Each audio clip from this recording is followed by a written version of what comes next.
Hello, welcome to Salas Kitchen. இன்னைக்கு நம்ம பார்க்க போறது Salas Sambar Sadam. அதுக்கு தேவையான பொருட்கள் பாருங்க. கொஞ்சம் நிறைய ingredients இருக்கு. அதனால நான் சமைக்க என்னங்கறத நான் சொல்றேன். இப்போ ஃபர்ஸ்ட் வந்து சாதமும் துவரம் பருப்பும் ரெடி பண்ணி வச்சிருக்கேன். இது என்னன்னா அரை ஆளாக்கு சாப்பாட்டு பச்சரிசி, அரை ஆளாக்குனா 100 கிராம்ஸ், அதுக்கு பாதி, அதாவது 50 கிராம்ஸ் துவரம் பருப்பு. இது ரெண்டும் சேர்த்து கொஞ்சம் மஞ்சத்தூள் கலந்து குக்கர்ல வேக வச்சிருக்கேங்க. குக்கர்ல எப்படின்னா கொஞ்சம் தண்ணி கூட வச்சு நீங்க வேக வைக்கணும். ஏன்னா இது வந்து நேரம் ஆக ரொம்ப கெட்டி ஆயிடும். அதனால அந்த அரை ஆளாக்கு அரிசிக்கு நான் வந்து 3 டம்ளர் தண்ணி ஊத்தி இங்க வேக வச்சு எடுத்து வச்சிருக்கிறேன். இப்ப அடுத்து காய்கறிகள். நீங்க ஒன்னும் பிளெயினா வெறும் வெங்காயம் தக்காளி போட்டும் பண்ணலாம், அல்லது இது எல்லா காய்கறிகளும் சேர்த்தும் பண்ணலாம். காய்கறிகள் பாத்தீங்கன்னா கேரட், பீன்ஸ், உருளைக்கிழங்கு, முருங்கைக்காய் எடுத்து வச்சிருக்கிறேன். இப்போ ஃபர்ஸ்ட் அடுப்பு பற்ற வச்சுக்கிட்டு இந்த மாதிரி ஒரு பெரிய கடாய் எடுத்துக்கோங்க. அதான் நமக்கு ரொம்ப ஈஸியா கிண்ட வரும். அடுத்து அதுல எண்ணெய். இப்போ சாம்பார் சாதத்துக்குலாம் நமக்கு எண்ணெய் கொஞ்சம் தாராளமா ஊத்தணுங்க. நான் வந்து இதுல வந்து 2 குழிக்கரண்டி எண்ணெய் ஊத்திருக்கேன். இப்ப ஃபர்ஸ்ட் உளுந்த பருப்பு போட்டுக்கலாம். அடுத்து தேவையான அளவு கடுகு. இப்ப கடுகு வந்து பொரிஞ்சுக்கிட்டு இருக்குங்க. இந்த ஸ்டேஜ்ல பெருங்காயம் கொஞ்சம் தாராளமா போடுங்க, அப்பதான் ரொம்ப ருசியா இருக்கும். அடுத்து வெங்காயம் சேர்த்துக்கலாம். வெங்காயம் வந்து பெரிய வெங்காயம், சின்ன வெங்காயம் எது வேணுமோ சேர்த்துக்கலாம். இந்த மாதிரி ஸ்கொயரா நறுக்கி வச்சுக்கிறேன்.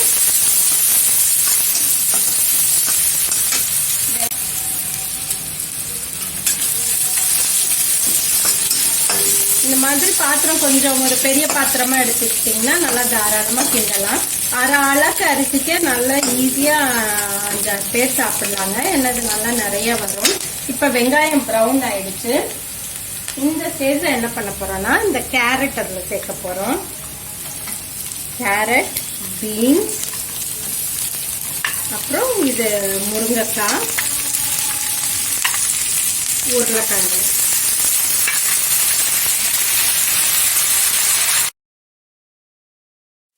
நிமிஷம் வதக்கி இருக்கேன். வதக்கிட்டு இப்ப என்ன பண்ணலாம்னா நல்லா ஒரு கிட்டத்தட்ட ஒரு 2 டம்ளர் தண்ணி ஊற்றுங்க. இந்த காய்கறி எல்லாம் அதுல வேகட்டும்.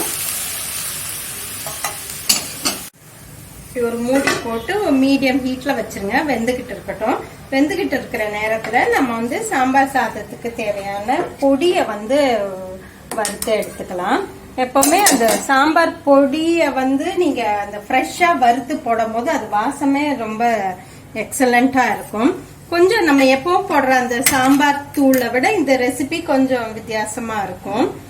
ஃபர்ஸ்ட் கடலைப்பருப்பு. ஏன்னா கடலைப்பருப்பு வந்து வறுபடுறது கொஞ்சம் நேரமாகும். இதுல வந்து 1 டேபிள் ஸ்பூன் கடலைப்பருப்பு எடுத்திருக்கேன். அதுக்கு லேசா வறுக்கலாம். இப்ப அது ஒரு நிமிஷம் வறுத்திருக்கேங்க. அப்ப அடுத்து வந்து தனியா வந்து 2 டேபிள் ஸ்பூன் தனியா. அப்புறம் இது வந்து டீஸ்பூன்ல பாத்தீங்கன்னா இது வந்து ஒரு அரை டீஸ்பூன் சீரகம், அதுக்கும் கம்மியா ஒரு கொஞ்சம் மிளகு, அப்புறம் இது வந்து பட்டை. இது வந்து சீக்ரெட் இன்கிரீடியன்ட்ங்க சாம்பார் சாதத்துக்கு. இந்த ஒரு பிஞ்ச் பட்டை அதையும் போட்டு வறுத்தெடுங்க. ரொம்பவே சூப்பரா இருக்கும். இப்போ ஒரு ஃபியூ செகண்ட்ஸ்ல இது எல்லாமே நல்லா வறுபட்டுருச்சு. நல்ல ஒரு வாசம் வருது. இந்த ஸ்டேஜ்ல 1 டேபிள் ஸ்பூன் தேங்காய். இது வந்து டேபிள் ஸ்பூன். தனியா, கடலைப்பருப்பு, தேங்காய் இது 3மே டேபிள் ஸ்பூன் அளவு. மற்றது சீரகம், மிளகுலாம் வந்து டீஸ்பூன் அளவு. இந்த இங்க வச்சிருக்கேன் பாருங்க, இந்த அளவு.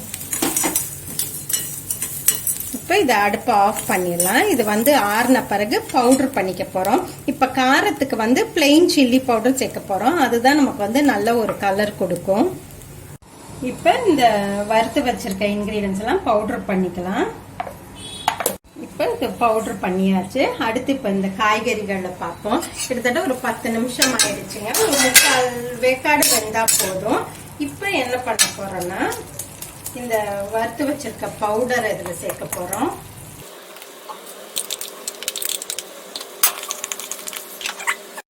அடுத்து 2 ஸ்பூன் பிளெயின் சில்லி பவுடருங்க. அது சேருங்க, அப்ப அதுதான் நல்ல கலரா இருக்கும், உங்களுக்கு கலர் கிடைக்கும். அடுத்து புளி வந்து இங்க கரைச்சு வச்சிருக்கிறேன்.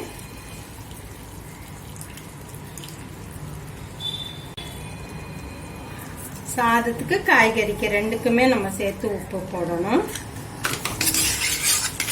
நல்லா இது வந்து ஒரு நிமிஷம் நல்லா அதை வதக்கி விடுங்க. இப்போ 1 நிமிஷத்துக்கு அப்புறம் நம்ம இந்த வேக வச்ச சாதத்தை இதுல சேர்த்துக்கணும். இப்போ இந்த பச்சரிசி பருப்பு ரெண்டும் சேர்க்கறதுனால இது நேரம் ஆக ஆக கெட்டி ஆயிருங்க. அதனால நீங்க வந்து வேக வைக்கும் போது தண்ணியை கொஞ்சம் எக்ஸ்ட்ராவா ஊற்றி வேக வைங்க. அப்படி பத்தலைன்னா கூட நம்ம வந்து எக்ஸ்ட்ரா சேர்த்துக்கலாம். நீங்க எக்ஸ்ட்ரா சேர்க்கும் போது என்ன பண்ணுங்கன்னா, இங்க வந்து பக்கத்துல தண்ணி கொதிக்க வச்சிருக்கேன் பாருங்க. இந்த கொதிக்கிற தண்ணியை ஊற்றி சேர்த்துக்கோங்க. பச்சை தண்ணியெல்லாம் ஊற்றக்கூடாது. எப்பவும் கொதிச்சுக்கிட்டு இருக்க தண்ணியை ஊற்றினீங்கன்னா தான் அது நல்லா மிக்ஸ் ஆகும். இப்ப வந்து கொஞ்சம் கெட்டியா இருக்குங்க, அதனால நான் தண்ணி ஊற்றலான்னு இருக்கேன். இங்க பாருங்க, இங்க தண்ணி வந்து நல்லா கொதிக்குது. இந்த கொதிக்கிற தண்ணியை ஊற்றுங்க. ஆனால் கவனமா இருங்க ஊற்றும் போது. இது எல்லாமே கொள்ளும், நேரம் ஆக ஆக வந்து அதை நல்லா அப்சார்ப் பண்ணிக்கும். இப்போ கிண்டியாச்சு. இப்போ கடைசியா நம்ம வந்து என்ன பண்ண போறோம்னா, இது வந்து கொத்தமல்லி தூவி நல்லா நிறைய கொத்தமல்லி போடுங்க. அப்புறம் கண்டிப்பா நெய் சேர்த்துக்கோங்க. நெய் வந்து நல்ல ஒரு மணம் கொடுக்கும்.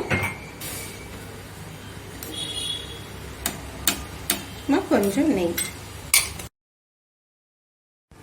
இப்ப சாலாஸ் சாம்பார் சாதம் ரெடி ஆயிருச்சு. சோ நேரம் கிடைக்கும் போது நீங்க ட்ரை பண்ணி பாருங்க. ட்ரை பண்ணி பார்த்துட்டு எப்படி இருக்குன்னு சொல்லுங்க. மீண்டும் உங்களை அடுத்த ரெசிபியுடன் சந்திக்கிறேன். அதுவரை உங்களிடமிருந்து விடைபெறுவது உங்கள் விசாலாட்சி.